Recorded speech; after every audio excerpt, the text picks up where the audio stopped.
Hi, everyone. Welcome to this little session to help you a little bit with teaching students to make inferences, which is a very hard topic, and students struggle with it.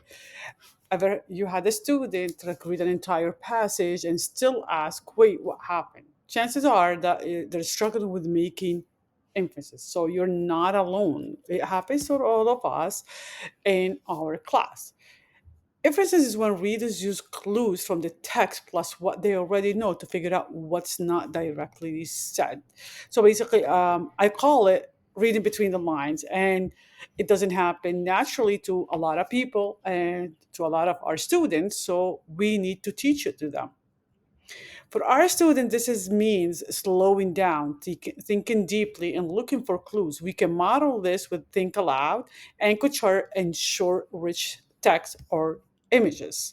So this is what we're going to talk. For example, I use this inference chart in my class, and I tell them to always look closely at the details, write down the clues that they find as they read, and put it all together using their brains. So it's really important that we make sure students understand what does it mean to make inferences. For example, I'm going to give you some tips that I try in my classroom. I give them a short passage and I ask them, what clues do you notice? What do you already know? What can you infer? So basically, what do you notice? What you already know? And this is what it is. Eyes, what do I notice? What do I already know? I write it down.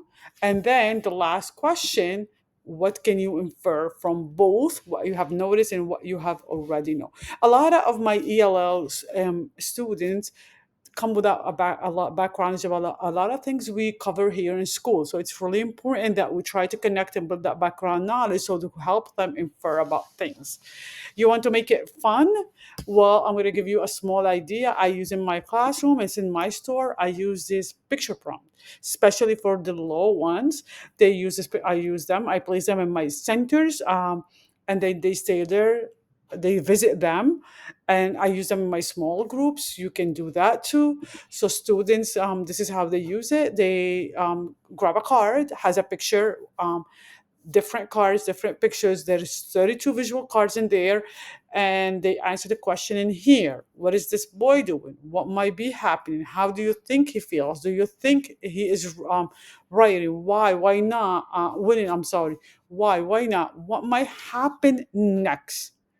So here they start thinking, hmm, if I will ask them, if you were winning, would you look the same way he's looking? Like, pay attention to the facial expressions.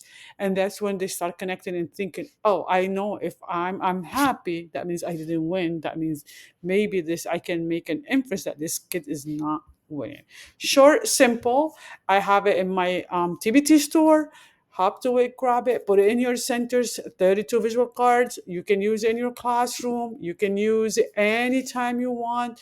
You can do it in small groups, as a whole groups. There's a lot that way of using it, especially for those early beginning readers and they're struggling students that are struggling with making inferences.